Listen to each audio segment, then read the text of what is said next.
Eh bien, bienvenue à toutes et à tous pour cette conférence que j'ai la joie de donner cette année pour le sommet de la conscience sur un thème qui me tient très à cœur, qui est celui des sagesses anciennes et de la nouvelle terre. Comment les sagesses anciennes peuvent nous aider à faire émerger, à ensemencer la nouvelle terre. Je suis très heureuse de partager ce moment avec vous. Je vous invite à prendre quelques respirations, à vous déposer en vous-même et en présence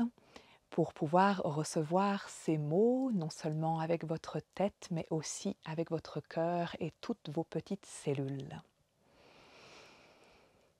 Ah. Je m'appelle Claire Egermont, je suis écrivaine, j'ai été longtemps journaliste. Et je suis depuis quelques années particulièrement consacrée autour du soin au tambour, de l'accompagnement, de la guidance au tambour, vers la reconnexion avec notre être véritable, avec toute notre grandeur et avec tout le grand cercle de vie auquel nous appartenons. Mon lien avec le sujet des sagesses anciennes, c'est un lien de longue date, une amitié de longue date. Elles sont venues me rencontrer, me titiller depuis très longtemps et je les ai explorées à la fois avec le cerveau gauche et mon approche journalistique qui m'a permis de faire de nombreux reportages sur différents peuples premiers, sur leurs approches, leur médecine, leur culture. Et aussi, je les ai approchées avec le cerveau droit dans une approche beaucoup plus intuitive, intérieure, à travers la pratique chamanique. C'est le chemin que j'ai marché moi-même sur la voie du chamanisme et la pratique maintenant avec laquelle j'accompagne d'autres personnes en individuel ou en groupe. Je crois que ma première connexion avec les sagesses anciennes, elle remonte vraiment quand j'avais 20 ans, 21 peut-être, et que j'ai décidé de quitter Paris où j'avais fait des grandes études, j'avais commencé ma vie active dans des ONG environnementales et j'ai décidé à un moment donné de laisser cette vie urbaine et son rythme et tout ce qui va avec derrière moi, de quitter Paris et de m'installer en centre-Corse dans la montagne avec un petit collectif de personnes qui vivaient de manière très simple, très proche de la nature, en tipi, dans un très joli lieu à 3/4 d'heure à pied d'un village. Ça a été une expérience charnière pour moi, de reconnexion avec beaucoup de choses essentielles. Et ça a été aussi l'occasion de sortir d'un rythme effréné et de plonger à l'intérieur de moi pour tout doucement que puissent émerger d'autres pans de conscience, d'autres mémoires qui ont comme tout à coup eu l'espace pour se montrer et pour remonter à ma conscience. Et je me souviens parmi celles-ci d'un rêve très fort où je me voyais dans une tribu qui semblait être amérindienne. Notre camp était formé de différents tipis et je courais loin de ce campement pendant qu'il prenait feu suite à un incendie criminel. Et je savais que tout mon peuple était décimé dans cet incendie et je me voyais courir avec une voix qui me disait de ne pas me retourner, qu'il fallait que je marche au loin et que je porte au monde la sagesse et la mémoire de mon peuple. Ça a été un des premiers rêves avec une des très nombreuses mémoires anciennes qui sont revenues à ma conscience dans les années qui ont suivi. Et ça a été un rêve très fort qui a touché comme une partie sensible de mon âme et qui est venu tout doucement ouvrir un chemin. Ensuite, quelques années plus tard, alors que j'étais devenue jeune maman, j'ai eu l'occasion de vivre un soin avec une guérisseuse qui n'était pas vraiment chamane, mais qui possédait un tambour chamanique. Et ça a été la première fois dans cette incarnation que je me suis retrouvée en face d'un tambour. J'avais 28 ans, c'était il y a 13 ans. Et à la fin de son soin, elle a sorti ce tambour et elle s'est mise à en jouer en me disant simplement « ferme les yeux et reçois ». Et à ma grande surprise, j'ai été traversée d'une énergie puissante qui est descendue à travers moi de la tête aux pieds, qui a amené une énergie de feu dans mes pieds et qui a provoqué ma première transe ou expansion de conscience, pendant laquelle je me suis vue dans une autre époque, un autre lieu, un autre monde qui semblait être Mongolie ou Sibérie, où j'étais vêtue de bandelettes de cuir qui pendaient sur mon visage. Je portais un tambour et je jouais du tambour pour visiblement ramener à la vie un enfant qui était allongé devant moi et qui était inanimé, peut-être bien mort. Je n'ai eu que cette image, mais elle m'a vraiment traversée avec fulgurance et provoqué un très très grand tremblement. Et cette guérisseuse m'a dit: «Tu viens de retrouver le contact avec le tambour et ça va certainement changer ta vie». Effectivement, je crois qu'elle ne savait pas si bien dire parce que je me rends compte maintenant avec le recul comment cette rencontre a été déterminante. Et les jours et les nuits qui ont suivi, le tambour s'est mis à battre dans mon esprit, dans mon corps, dans mon cœur, dans ma mémoire, sans s'arrêter vraiment, sans me lâcher, jusqu'à ce que je décide assez vite d'aller fabriquer mon propre tambour, comme un appel plus fort que moi. Et donc je me suis assez vite retrouvée avec un tambour entre les mains, un tambour à la maison, mais ça m'a pris des années à l'apprivoiser, à comprendre pourquoi il venait à moi, qu'est-ce que j'avais à faire avec, à comprendre quelle était cette médecine chamanique qui semblait être en train de se réveiller en moi et qui m'appelait à faire quelque chose avec elle, alors que je n'avais aucune idée de ce que c'était et que sur un certain plan, elle m'effrayait et elle m'impressionnait. Donc il y avait déjà cette puissance du tambour et cette puissance de la médecine à laquelle il est attaché, qui frappait à ma porte et qui me disait: j'y vais pas. Et pendant de longues années, j'ai fait des allers-retours entre j'y vais pas. Je crois que j'ai très vite eu conscience de cette puissance du tambour et du pouvoir qu'il peut apporter, qu'il peut réveiller. Et je crois que dans mes mémoires d'âme était déjà présente à quel point cet instrument du tambour et toutes les connexions qu'il peut réveiller a pu être mal utilisé. Et à quel point dans ce milieu-là, énergétique, chamanique, etc., il y a de nombreux abus de pouvoir, il y en a eu, il y en a encore. C'est monnaie courante. En Amazonie, on dit que c'est le sport national entre les chamans, que de se lancer des attaques, que de se voler du pouvoir, que de se lancer des flèches énergétiques, que de se détourner leur pouvoir, etc., etc. Et moi, que ce soit dans les mondes traditionnels ou que ce soit dans le monde moderne, avec tout ce regain d'intérêt pour le chamanisme et le tambour, j'avais une énorme vigilance qui était presque une méfiance et qui me disait que je n'avais pas tellement envie de participer à ça. Donc il m'a fallu longtemps et il m'a fallu de nombreux chocs, de nombreuses épreuves, de nombreux accidents, de nombreuses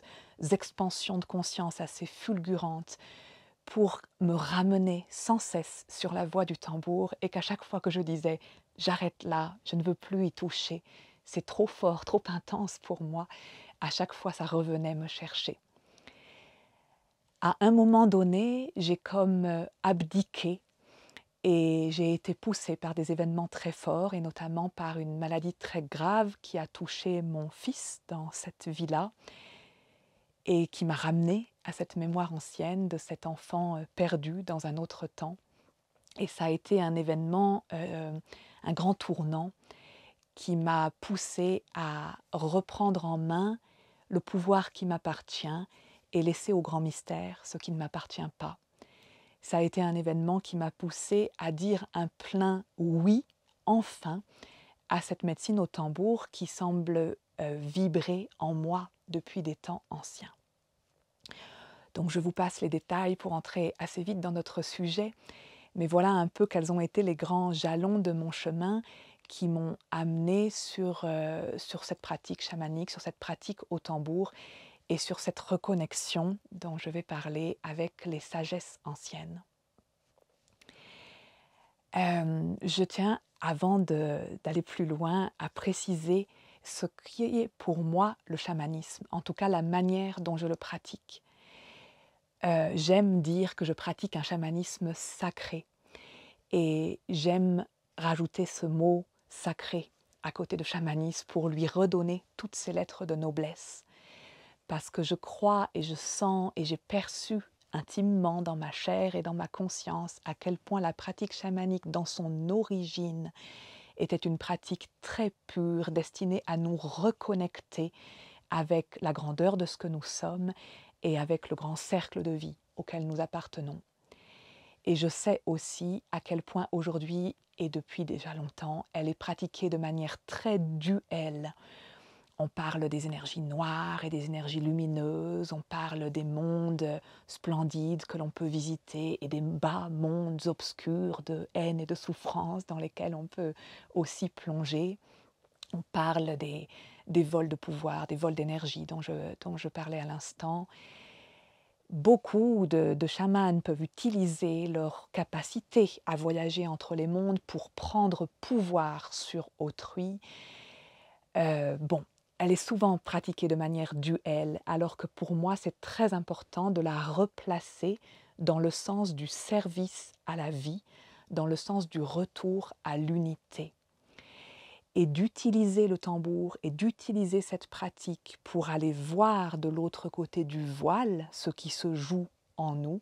et pour aller ramener les différentes parties fragmentées de nous-mêmes dans l'unité du cœur et dans le retour à la source de vie, dans le retour à l'unité première, primordiale. En tout cas, c'est dans ce sens que moi je pratique, c'est dans ce sens que j'inscris et que je répète régulièrement que ma ligne directrice, elle est ici, dans ce retour à l'unité. Et donc, dans ce cadre-là,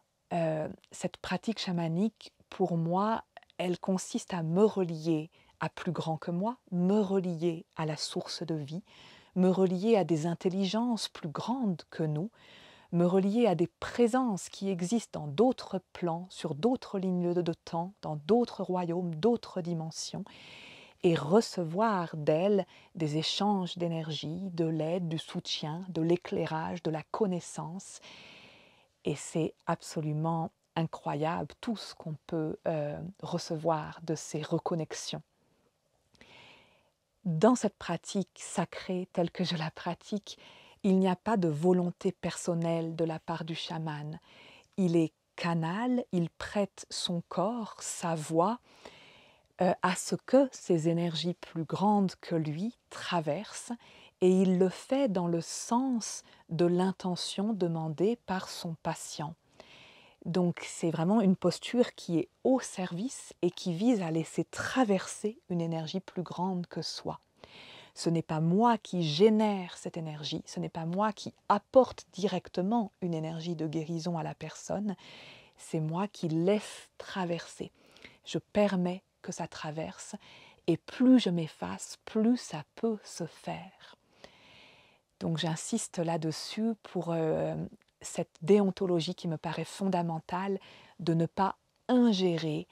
de ne pas vouloir, de ne pas y mettre de l'ego et de la volonté personnelle, mais de s'effacer pour que cette vie, dans toute sa plus belle splendeur, puisse trouver son chemin, retrouver son chemin à travers chacun de nous.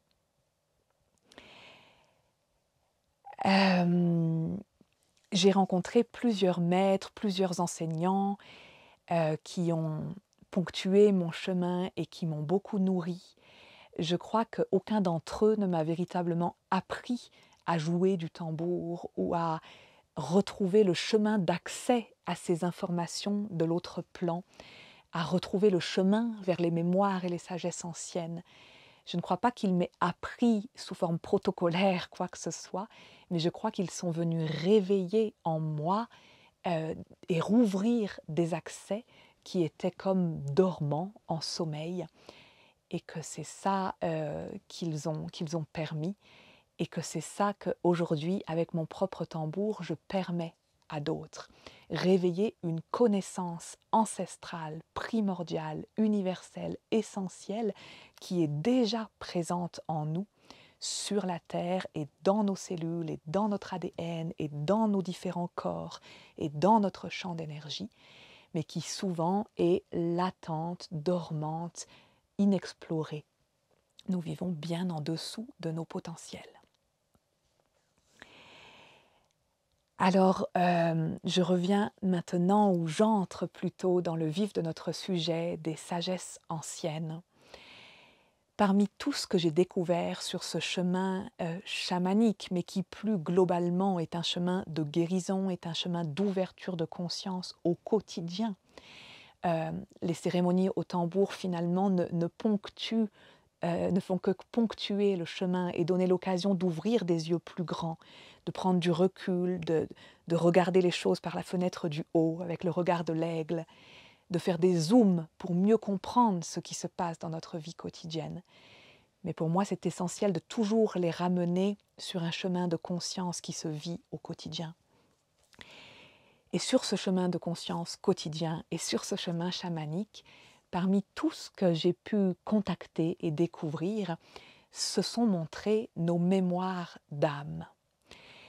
Alors, on pourrait en parler longtemps.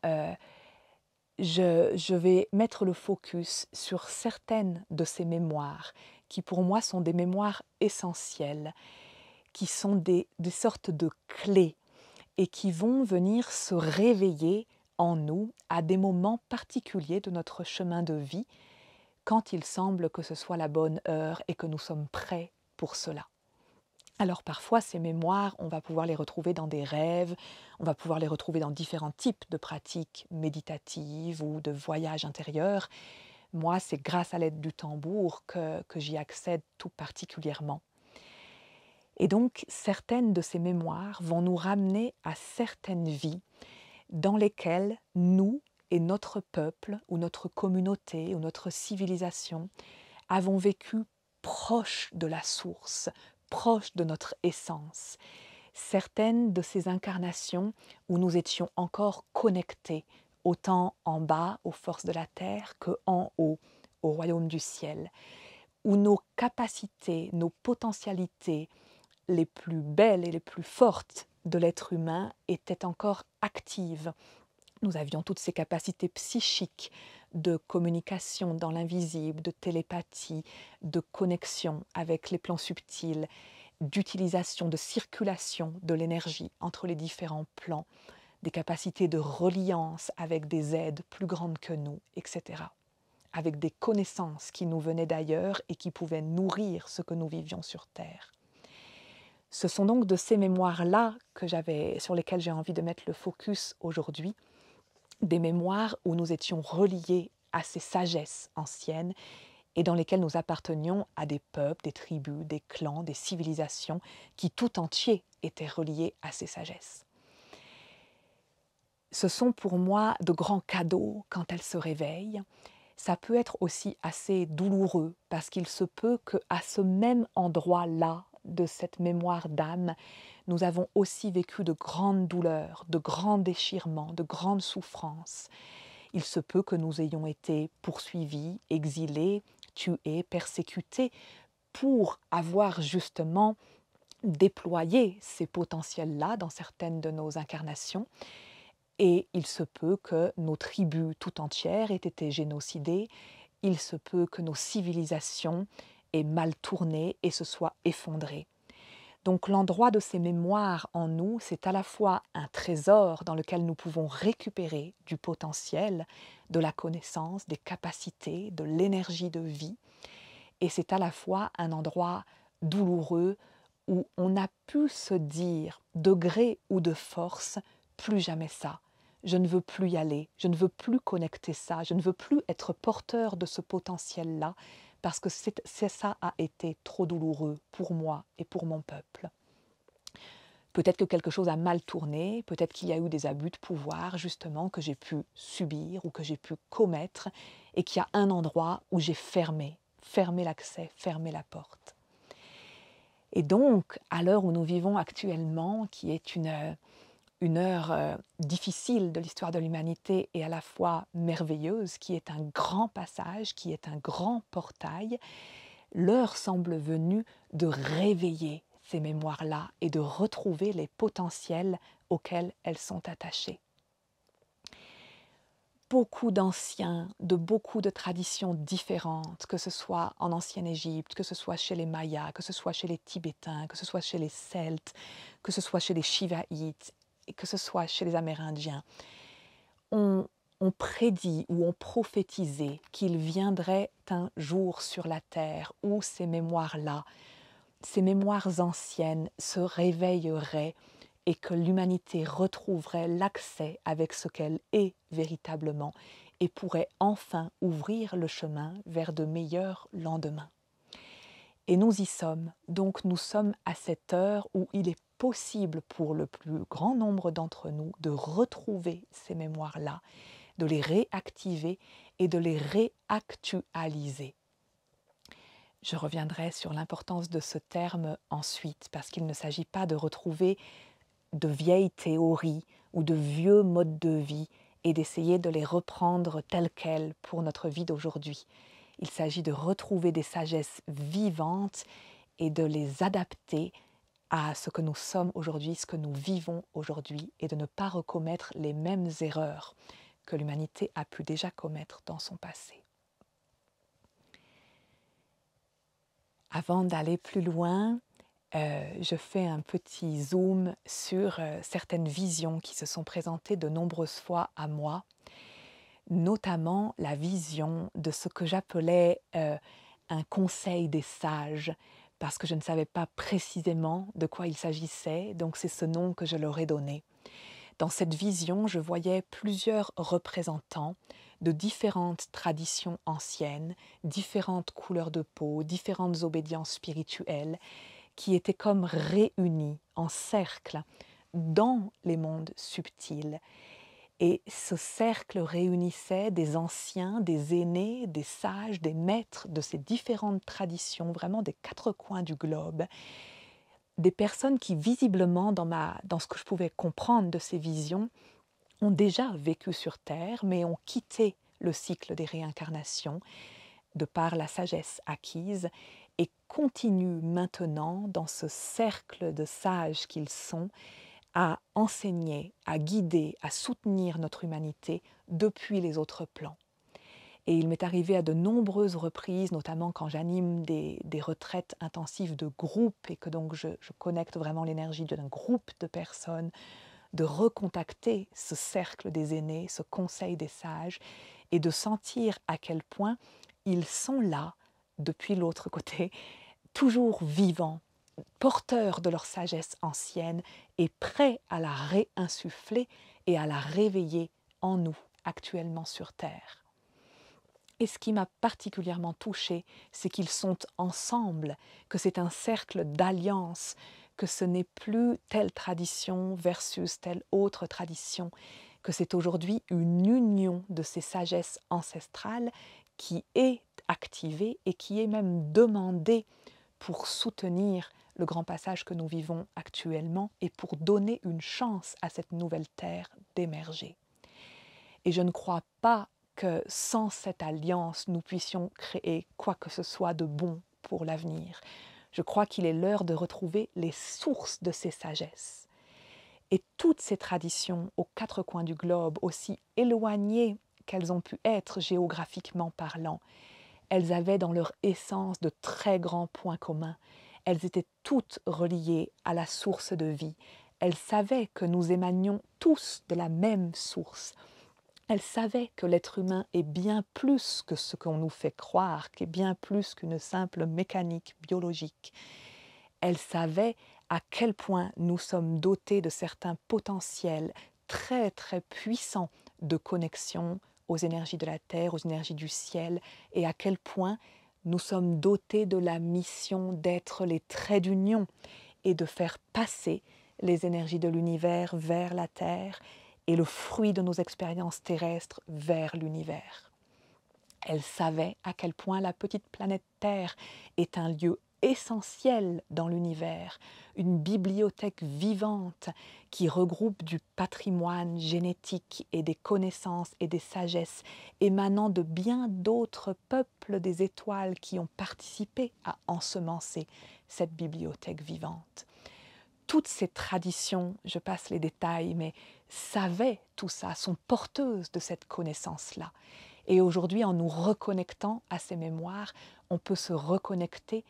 à cette essence et à cette vérité de ce que nous sommes véritablement, nous les petits humains que nous sommes, qui pouvons paraître insignifiants. Nous avons un rôle tout particulier à jouer en tant qu'émetteur, récepteur, en tant que passeur d'énergie.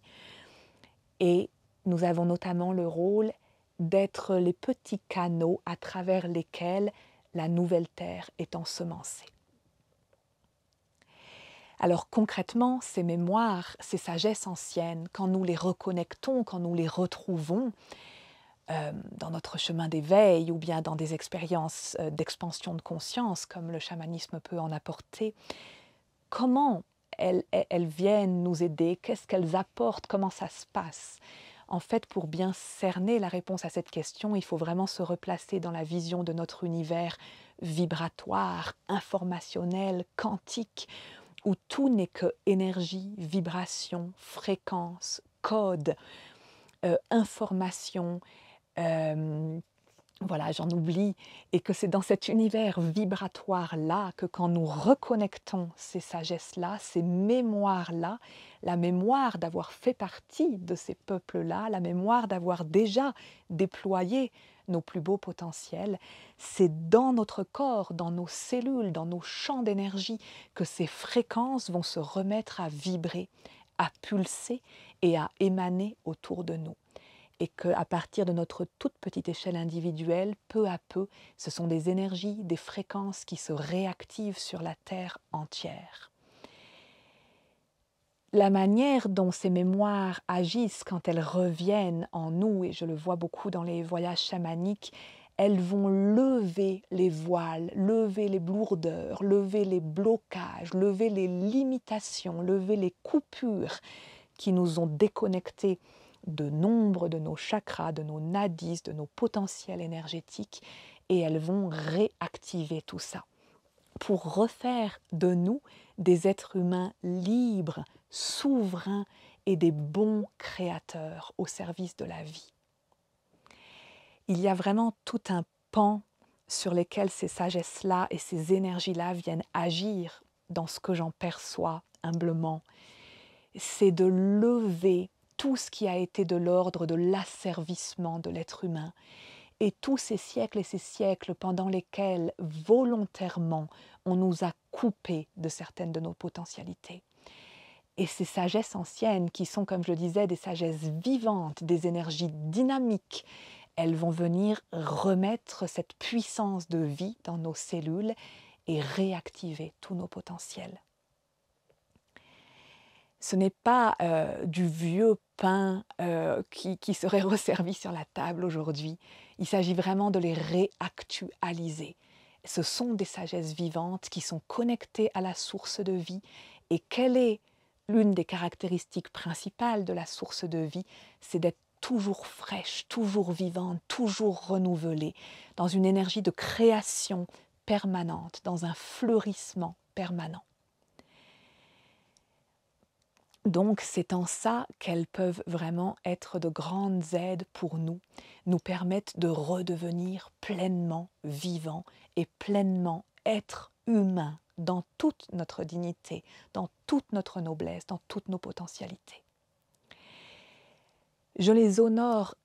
énormément pour le fait qu'elles participent, quand je connecte dans les voyages au tambour, ces présences, ces êtres-là,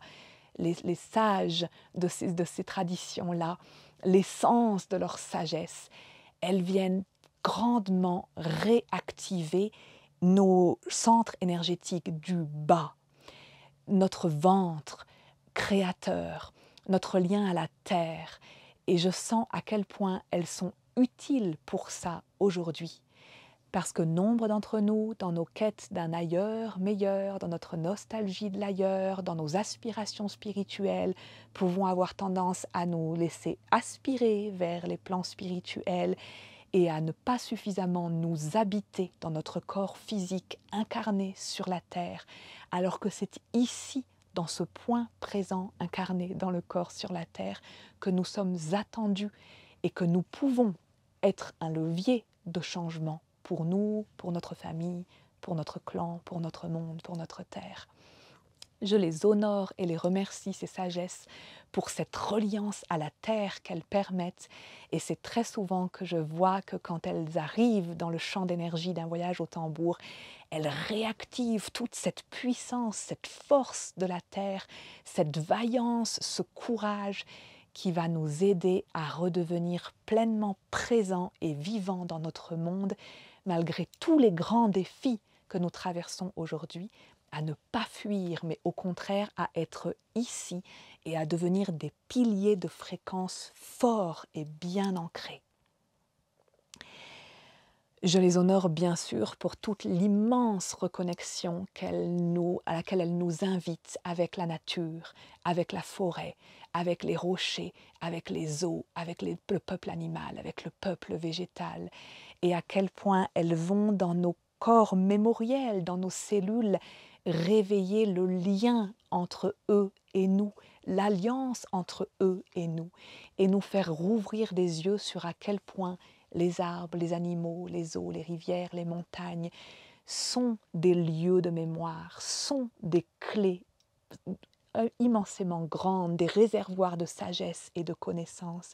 et à quel point ils sont aussi des passages qui ouvrent les portes et les accès vers d'autres mondes et d'autres royaumes. Il y a toujours ce lien entre ce qui est en bas, ce qui est en haut, ce qui est en haut, ce qui est en bas. Je voudrais maintenant insister sur le fait que dans la manière dont nous pouvons réactualiser les sagesses anciennes, il y a pour moi quelque chose d'essentiel qui se joue autour de la notion du pouvoir. Retrouver toutes ces potentialités dont je viens de parler, c'est retrouver notre pouvoir. Et pourtant, ces sagesses et les aînés, les représentants de ces sagesses qu'on peut contacter dans nos voyages intérieurs, viennent nous dire attention, attention à ne pas commettre les mêmes erreurs que nous, attention aux dérives dans lesquelles nous pouvons facilement tomber quand nous retrouvons tout le déploiement de nos capacités, à quel point ça peut être facile de tomber dans un abus de pouvoir, dans une tendance à utiliser ses capacités pour regonfler nos parties blessées, notre ego blessé, pour prendre du pouvoir sur l'autre, pour avoir envie d'amasser de l'énergie et de la connaissance pour soi, et pas tellement de la partager avec le reste du monde, etc., etc. Elles apportent souvent le message dans les voyages les plus forts que j'ai pu faire ces derniers temps, que nombre de leurs peuples et de leurs civilisations anciennes se sont effondrés à cause de ces dérives de pouvoir, d'avidité, etc. Et elle porte aujourd'hui très très fort le message que l'on puisse retrouver, redéployer bien sûr tous nos potentiels, mais dans l'humilité, dans le bon pouvoir, dans la belle puissance, qui est un pouvoir et une puissance humble et au service de la vie, au service du grand tout. C'est vraiment, je crois, un point essentiel du message et de la leçon qu'elle nous apporte aujourd'hui, pour que nous retrouvions l'essence de toutes ces sagesses et que nous tirions aussi la leçon du passé. J'invite chacun à se questionner sur comment nous pouvons ramener toutes ces sagesses dans notre quotidien, sur comment elles nous invitent à une responsabilité d'être humain créateur à chaque instant, dans chaque espace de notre vie, dans nos consommations, dans nos actes d'achat, dans le travail que nous faisons, à qui j'offre le temps et l'énergie de vie dont je suis dépositaire, au service de quelle cause je déploie mon énergie quotidiennement. Comment je gère les disputes, les querelles, les accros relationnels que je peux être amenée à vivre quotidiennement. Comment je sors de la victimisation, comment je suis capable de dire non à certaines choses qui ne sont pas respectueuses de la vie et de la vie qui se déroule, qui se découle à travers moi. Comment je reprends mon pouvoir sans en abuser. Comment, à chaque épreuve de ma vie, je suis appelée à remettre de l'unité, à ramener dans le cœur ce qui a été divisé, et non pas à renforcer les divisions, renforcer les séparations. Donc, j'invite chacun à se questionner sur comment nous pouvons ramener ces sagesses dans notre quotidien. Il ne s'agit pas seulement d'aller les contacter pendant un beau voyage d'expansion de conscience qui nous fait vivre une expérience sensationnelle et puis de tout oublier. Comment je peux les faire vivre au quotidien? Pour pouvoir y accéder, pour pouvoir y réaccéder, je ne crois pas qu'il y a de formule magique, je ne crois pas qu'il y ait de petits protocoles sur YouTube qui puissent nous permettre en 15 minutes de reconnecter nos plus belles mémoires, des plus belles sagesses anciennes qui vivent encore en nous. Je crois d'une part qu'elles se montrent, elles se réveillent quand nous sommes prêts et que nous ne pouvons pas tirer sur la corde pour cela. Et que d'ailleurs, je crois que ce serait inefficace et inintéressant d'essayer d'aller contacter des mémoires anciennes sans que cela fasse partie intégrante d'un chemin harmonieux du fleurissement de notre être. Et quand ces murs, souvent, elles viennent, elles se présentent, parfois à travers des événements assez ordinaires de notre quotidien, parfois à travers des événements plutôt douloureux, sur lesquels nous pourrions avoir tendance à nous plaindre, mais qui finalement provoquent des chocs, provoquent des nettoyages, libèrent des espaces, et qu'à partir de ces espaces libérés, il y a autre chose qui peut se montrer. J'ai vécu dernièrement une expérience très forte en ce sens, à partir d'une expérience douloureuse qui a provoqué de grands nettoyages dans l'utérus, pour laquelle j'ai beaucoup pleuré et était d'abord dans l'incompréhension de ce qui m'arrivait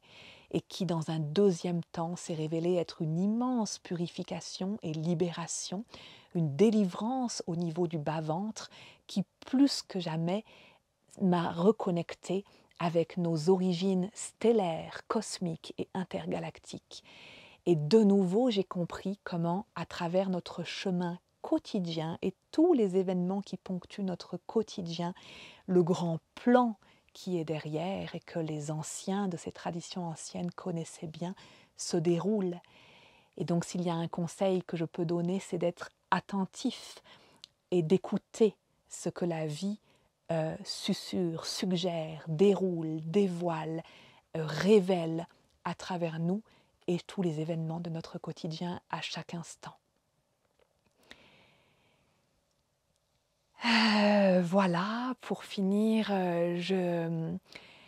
j'avais envie de vous porter le message que nous sommes bien plus grands que ce que nous croyons, bien plus grands que ce qu'on nous a fait croire, et que nous pouvons poser l'intention, demander à la grande vie, au grand tout, au grand mystère, comment puis-je être le mieux au service de la vie et au service de l'avènement de la nouvelle terre. Nous pouvons nous présenter dans nos introspections, dans nos méditations, devant cette grande vie, ce grand tout, ce grand mystère, en lui disant « Je suis disponible pour cela. Je suis disponible pour être un instrument au service de la vie, un passeur de vie. » Et je demande à ce que les différents espaces en moi-même, ceux qui ont besoin d'être libérés, soient libérés pour que les plus belles reconnexions se fassent et que je puisse contribuer de la plus belle manière qui soit à notre monde, à notre humanité, au grand passage que nous vivons et au grand tout, à tous les univers.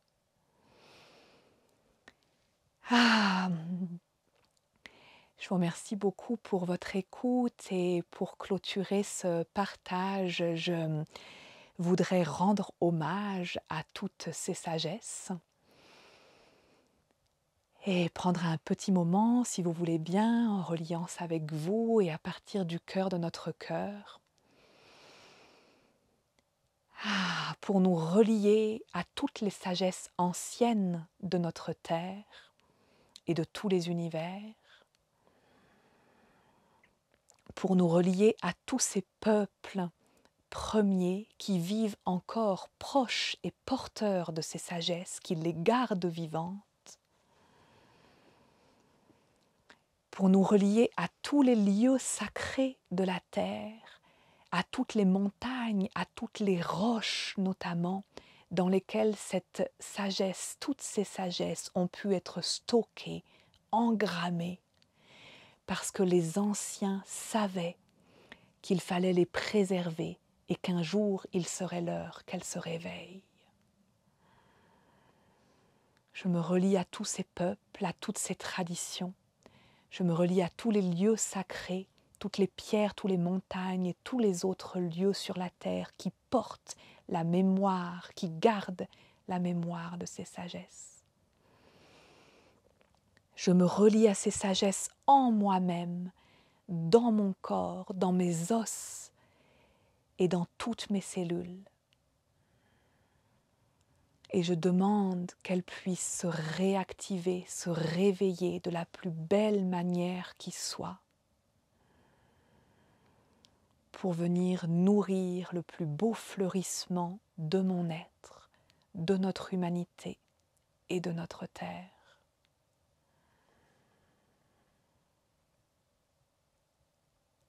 Je remercie infiniment toutes les sagesses auxquelles nous sommes chacun de manière particulière, de manière unique, reliés.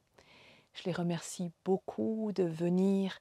soutenir le passage que nous vivons actuellement. Et je remercie chacune et chacun d'entre vous infiniment pour votre écoute et pour toute la sagesse qui sommeille en vous-même. Merci beaucoup.